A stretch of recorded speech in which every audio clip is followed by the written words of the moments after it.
of the show. And we now want to just start by crossing over live to Mombasa. I understand that the Chief Justice David Maraga, as you can see, he's addressing the press there.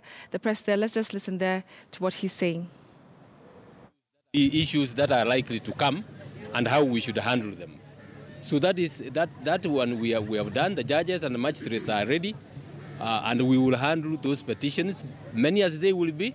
The judiciary is ready and has completed with all the logistical issues. We will deal with those petitions and complete them within the time specified. We understand that the judiciary is still handling cases of the party primaries. And we had the DCJ also raising the same concern about ballot papers, some of those places being printed. Is it the same concern? And what assurance can you give us that the Kenyans, yes, these cases will be heard in time? Yes.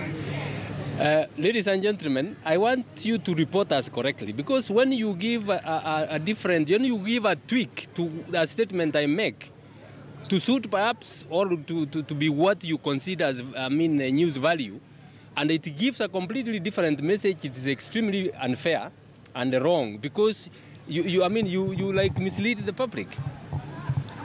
For example, when I spoke in Kisumu, in Homa Bay, I was not referring at all, and I didn't have in mind the case which is before court now on the tender.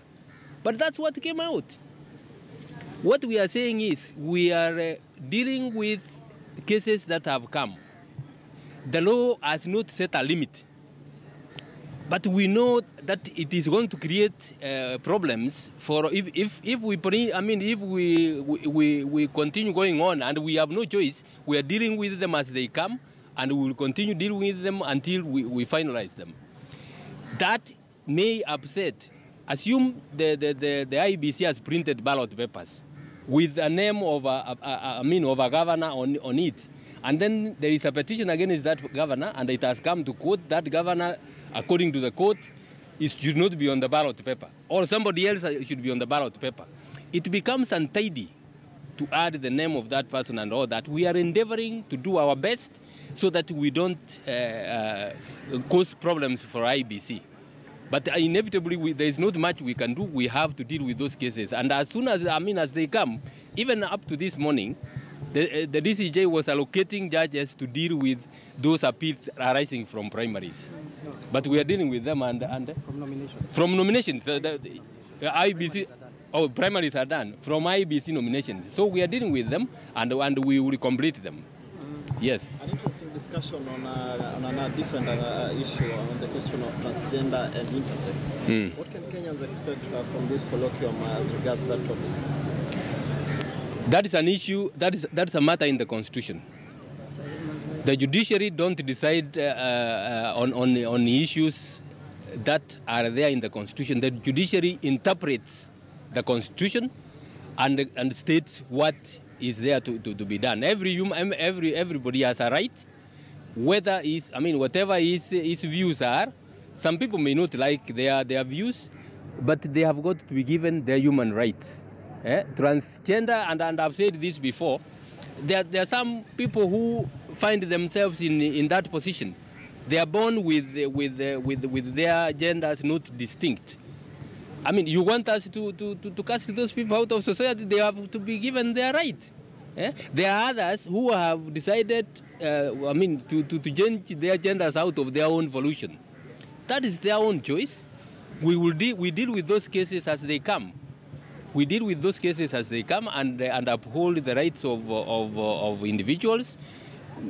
Even as a judge, I may not agree with what somebody who has chosen because he's male and has chosen to be referred to as a female gender. I may not like that as a person, but I have to uphold that person's rights under the Constitution.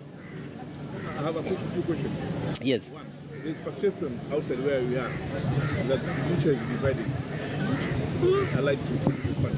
That's one. Secondly, we're having a ruling of ballot papers on Friday. Will it be done in Mombasa or will it be done in Nairobi because all judges are here? You are saying that the judiciary is divided on what? Because I understand there are two camps. One is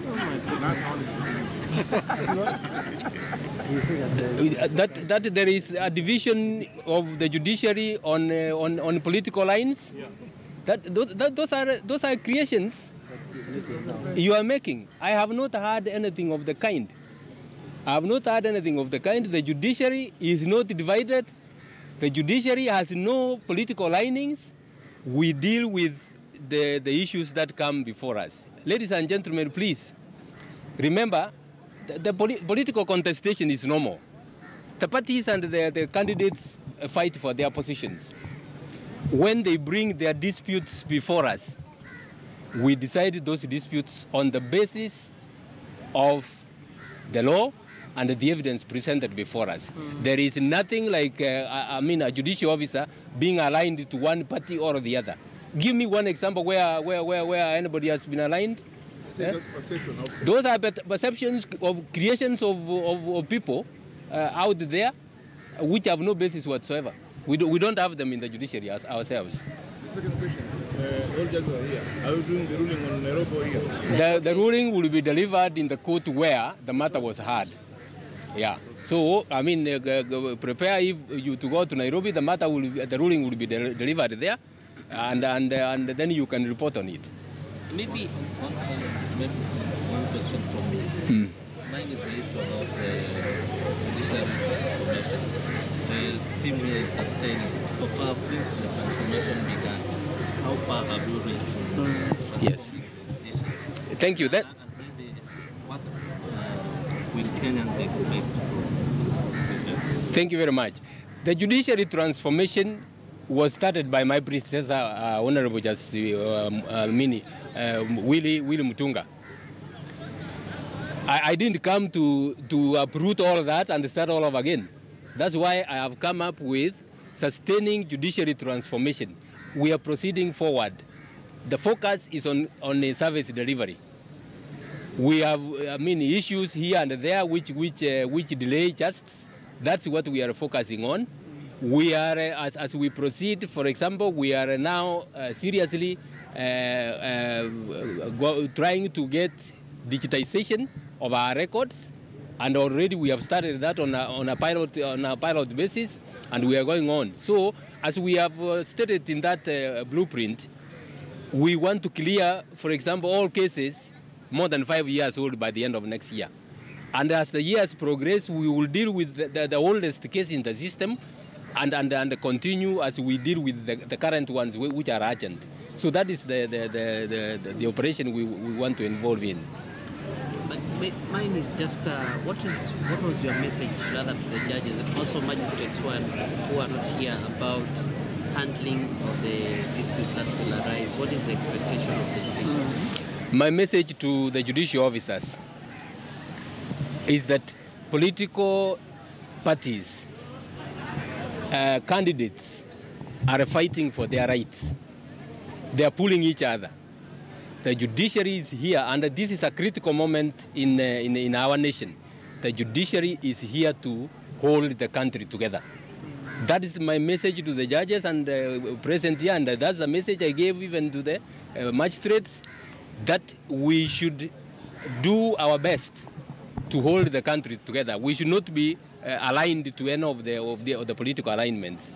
And that's why I said we are going to deal with these disputes, complete them within the time set in the Constitution, and in a fair and in a fair manner. Thank you. Thank you very much. Chief Justice there, David Maraga, speaking in Mombasa. Remember that he is officially opening